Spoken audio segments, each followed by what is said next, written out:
Now आज हम लोग पढ़ेंगे what is educational technology and it's definitions. तो सबसे पहले हम लोग जानते हैं एजुकेशनल टेक्नोलॉजी है क्या, कि आपके फर्स्ट यूनिट में जो पढ़ना है उसमें एजुकेशनल टेक्नोलॉजी की परिभाषाएं, व्हाट इज एजुकेशनल टेक्नोलॉजी, उसकी विशेषताएं, उसके स्कोप एंड टाइप्स। तो सबसे पहले हम जानते हैं एजुकेशनल टेक्नोलॉजी क्या होती है। तो जैसा कि आप नाम से देख रहे हो कि एजुकेशनल टेक्नोलॉजी दो शब्दों से मिलकर बना है, एजुकेशन एंड टेक्नोलॉजी। तो पहले बात करते हैं एजुकेशन की। What is education? तो एजुकेशन की परिभाषा आपने पहले भी पढ़ी होगी और आप जानते भी होंगे कि शिक्षा क्या है। तो शिक्षा मनुष्य को प्रगतिशील, सभ्य एवं सुसंस्कृत बनाती है और शिक्षा मनुष्य के व्यवहार में या बालक के व्यवहार में वांछित परिवर्तन को भी शिक्षा कहते हैं। शिक्षा एक कंटिन्यूअस प्रोसेस है। आप जानते हैं कि लर्निंग भी एक कंटिन्यूअस प्रोसेस है, इसी तरह शिक्षा भी एक ऐसी प्रक्रिया है जो निरंतर चलती रहती है। अब बात करते हैं कि education derived from educare, educere and एडुकेटम।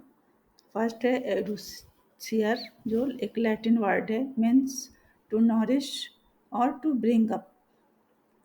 Means बालक का पालन पोषण कुछ उद्देश्यों तथा आदर्शों को सामने रखकर किया जाता है, इसे हम कहते हैं एडुसियर। दूसरा वर्ड है एडुकेटम और एडुसियर। पहला था EDUCARE, एडुकेयर। दूसरा शब्द है एडुसियर, EDUCERE, means to lead, to draw out, means विकसित करना, मनुष्य में जो सर्वोत्तम है उसको प्राप्त करना और उसका निर्देशन करना। थर्ड है the एडुकेटम, means the act of teaching और लर्निंग, पढ़ाने अथवा सिखाने की क्रिया। एंड इसके बाद एक और टर्म आता है word E duco, E plus duco. E means होता है फ्रॉम विद इन, अंदर से, और ड्यूको मीन्स आगे बढ़ाना, विकास, अर्थात अंदर से विकास, यानी बालक में जो अंतर्निहित शक्तियाँ हैं उसका विकास करना और बालक की आंतरिक शक्तियों का विकास करना। इसकी परिभाषा अपने ऋग्वेद में भी दी गई है, जिसमें कहा गया है शिक्षा मनुष्य को आत्मविश्वासी तथा स्वार्थहीन बनाती है। Education is that which makes a man self-reliant and selfless। उपनिषद में इसका कुछ और ही इसकी परिभाषा दी गई है, जिसमें कहा गया है शिक्षा का अंतिम लक्ष्य क्या है? निर्वाण है। निर्वाण कहते हैं जो मोक्ष प्राप्ति होती है उसी को हम निर्वाण भी कहते हैं, बौद्ध काल में निर्वाण कहते थे।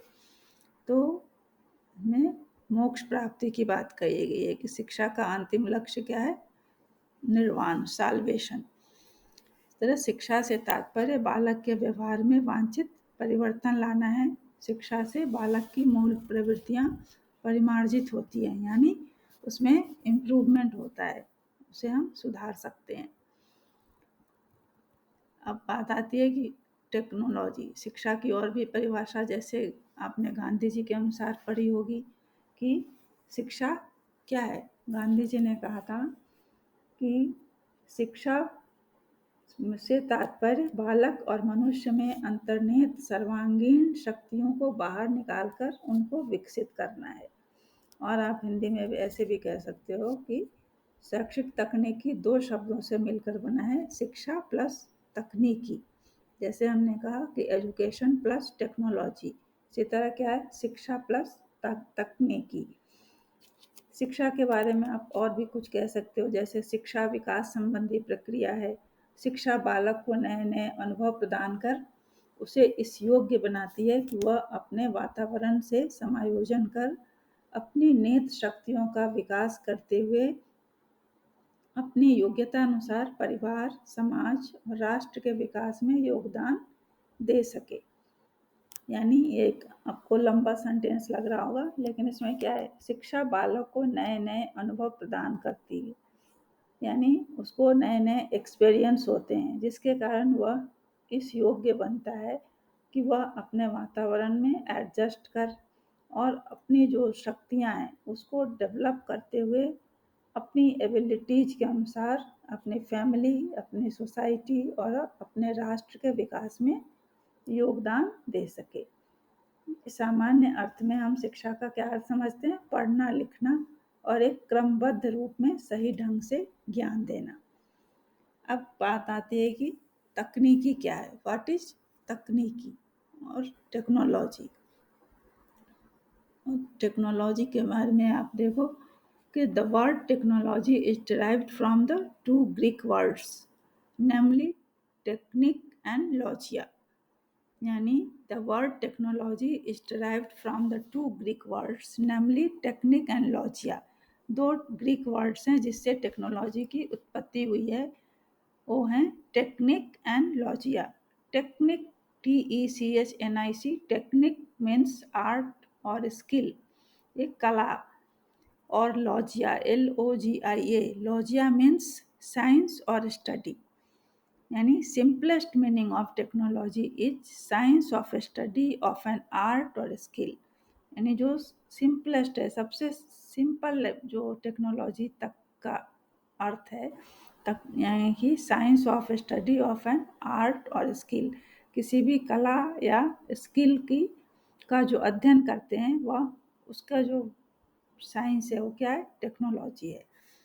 आप कहीं कहीं यह भी पाएंगे कि यह ग्रीक शब्द टेक्निकॉस से बना है, TECHNIKOS, टेक्निकॉस से निकला है जिसका अर्थ होता है कला। इसका पर्याय लैटिन भाषा का शब्द टेक्सियर है, TEXERE। यानी टेक्निकॉस है वो क्या है, ग्रीक शब्द है, और जो इसको सिनोनिम्स को लो, पर्याय कह लो, लैटिन भाषा में से क्या कहते हैं, TEXERE, जिसका अभिप्राय होता है बुनना तथा निर्माण करना। वीव, WEAVE, वीव और कंस्ट्रक्ट, जिसका अभिप्राय बुनने तथा निर्माण करने से होता है। अब जितनी टेक्नोलॉजिस्ट हैं या जो भी एजुकेशनिस्ट्स हैं वो अलग अलग टाइप से इसे डिफाइन करते हैं। जैसे आप देखो कि जो डॉक्टर दास हैं उन्होंने क्या कहा,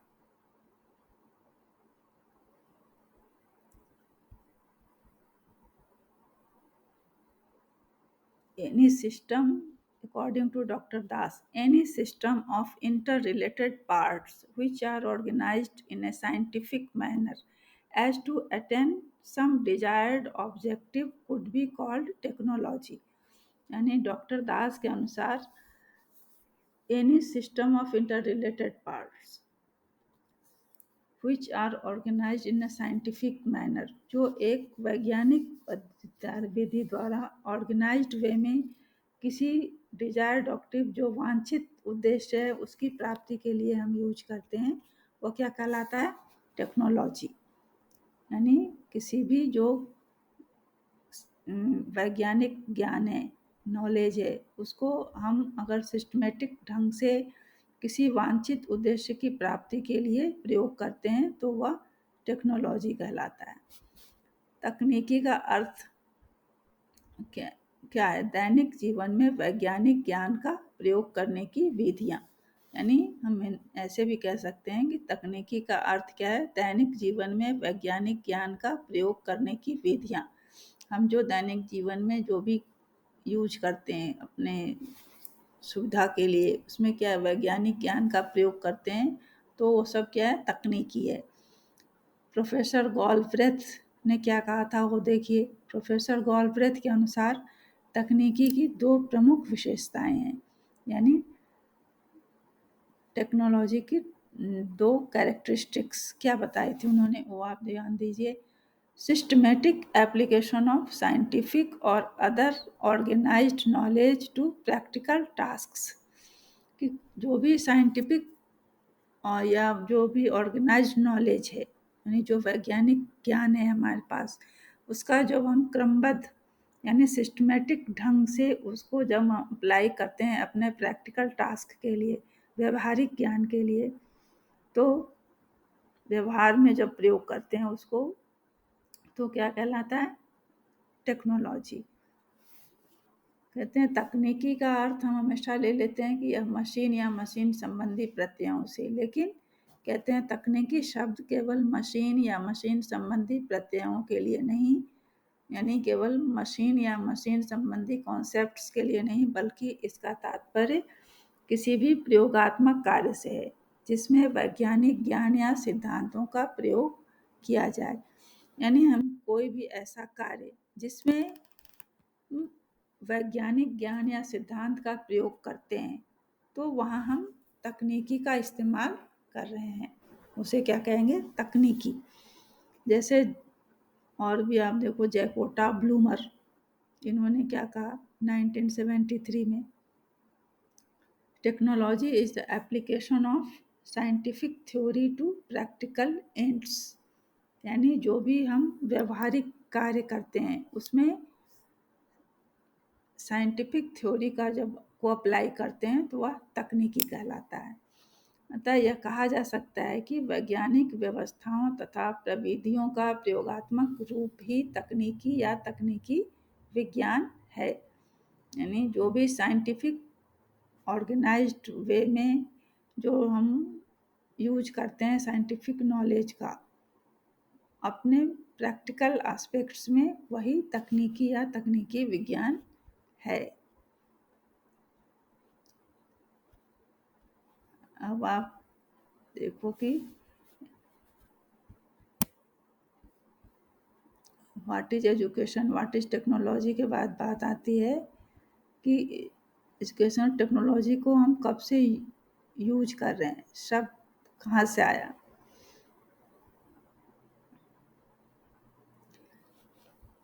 आप देखो यहाँ आधुनिक युग में क्या है कि हमारी ज़िंदगी का या ह्यूमन लाइफ का कोई भी एस्पेक्ट जो है वह इससे अछूता नहीं है। यानी in modern age every aspect of human life is influenced with scientific inventions। यानी ह्यूमन लाइफ का कोई भी एस्पेक्ट, कोई भी पक्ष आज आधुनिक युग में वैज्ञानिक आविष्कारों से प्रभावित ना हुआ हो ऐसा संभव नहीं है। तो एजुकेशन भी क्या है? एजुकेशन भी इसमें आता है। जैसे एजुकेशन भी पहले जैसे वर्बली, आप देखो वैदिक काल में वर्बली होता था, फिर बौद्ध काल में हमने इसे लिखना शुरू किया, और आज जब हम इस युग में आ गए हैं कि हम एजुकेशन रेडियो द्वारा, टेप रिकॉर्डर द्वारा, टेलीविज़न द्वारा, कंप्यूटर द्वारा प्राप्त कर रहे हैं। तो ये क्या है, यहाँ पर हम तकनीकी का प्रयोग करते हैं, और इसीलिए शिक्षा में भी तकनीकी का उपयोग आजकल आवश्यक हो गया है, और यह इसके बिना शिक्षा अधूरी कही जाती है। यानी इसलिए कह रहे हैं कि use of radio, tape recorder, television, computer etcetera connects education with technology.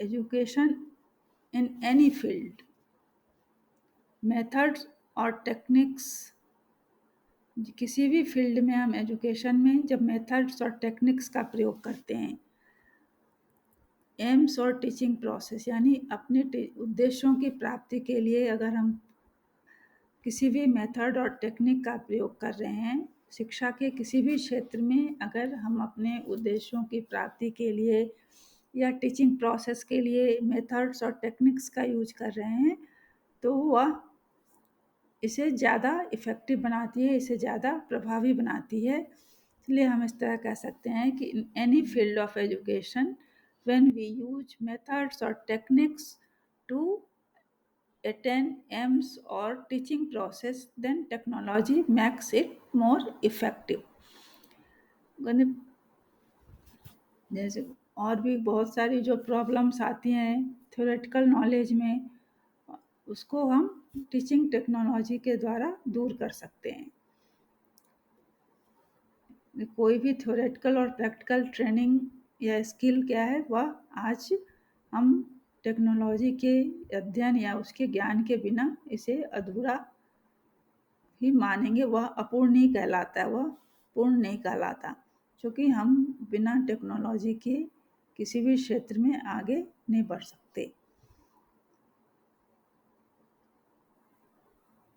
इसलिए कहते हैं कि एजुकेशनल टेक्नोलॉजी ने शिक्षा के क्षेत्र में भी एक क्रांतिकारी परिवर्तन लाया है, जिसके द्वारा घर घर हम शिक्षा को पहुंचा पाने में समर्थ हो पा रहे हैं, सक्षम हो पा रहे हैं। अब जैसे डिस्टेंस एजुकेशन है, ऑनलाइन टीचिंग है, ये सब बिना तकनीकी के, बिना टेक्नोलॉजी के पॉसिबल नहीं था।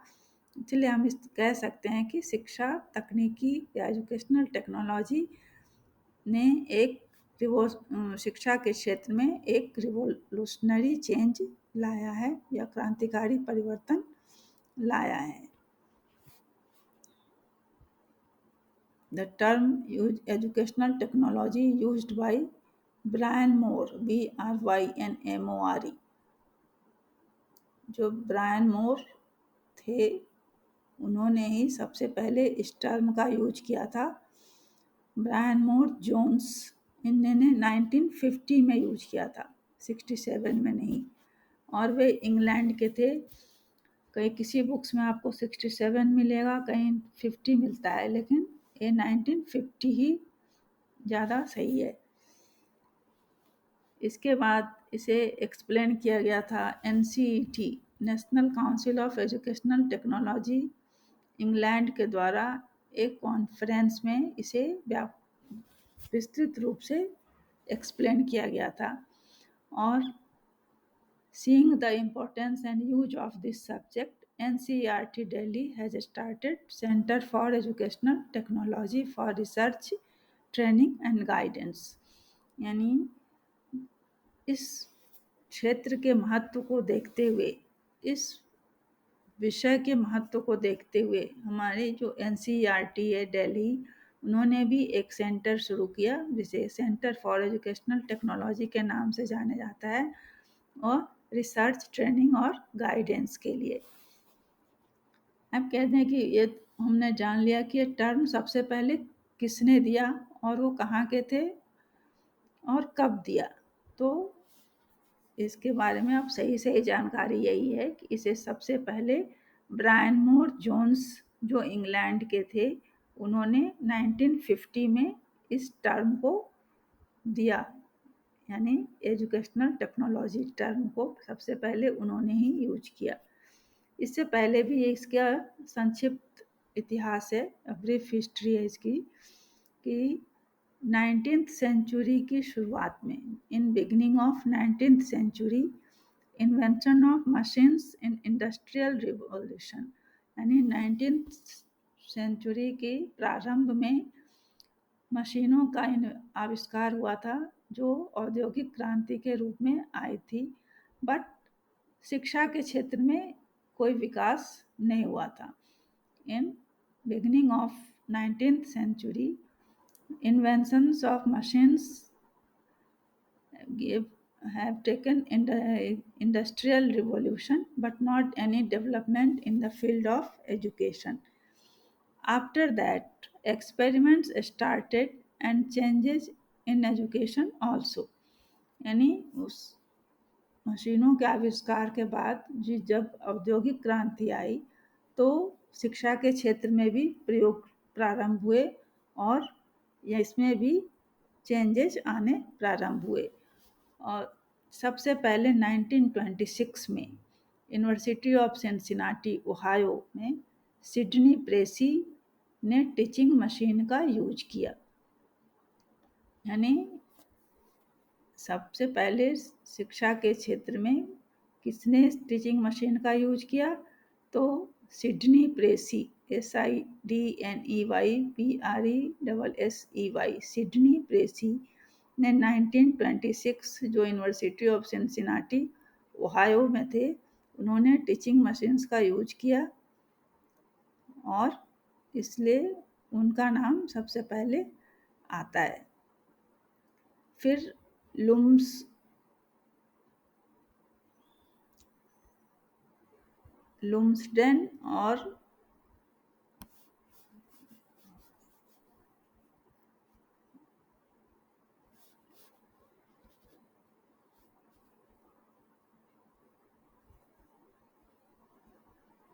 लुम्सडेन ग्लेजर, ये दो नाम है, लुम्सडेन और ग्लेजर। इन्होंने 1930 से 40 तक 1930 से 1940 तक इन्होंने नए कई तरह के प्रयोग किए। उसमें स्क्रैम्बल्ड बुक्स थे, कार्ड्स थे, बोर्ड्स थे, बट ये ज़्यादा प्रभावित नहीं कर पाए, ज़्यादा प्रभाव नहीं डाल पाए।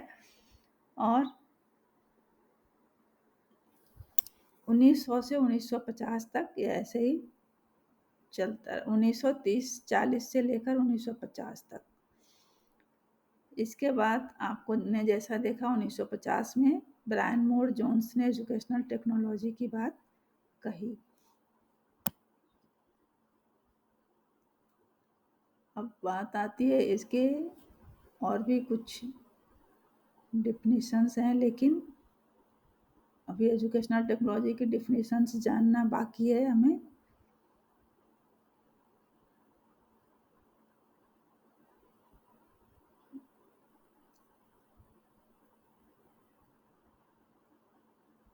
जैसे definitions and nature of educational technology है, तो ये डिफिनीशंस और इसकी एनालिसिस हम अगली क्लास में करेंगे। अभी आपने जो देखा कि क्या क्या हमने, एजुकेशन क्या है और टेक्नोलॉजी क्या है। एजुकेशन के बारे में आप फिर से एक बार संक्षेप में देख लो कि व्हाट इज एजुकेशन और उसका क्या मतलब होता है एजुकेशन और एजुकेशनल टेक्नोलॉजी से,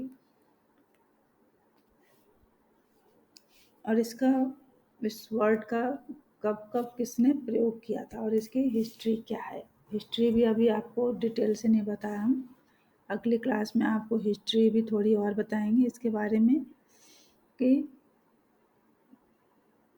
कब स्किनर ने क्या यूज किया था, प्रोग्राम्ड लर्निंग के क्यों इसका सिनोनिमस माना जाता है था पहले, और इसके डिफिनीशंस और उसकी एनालिसिस।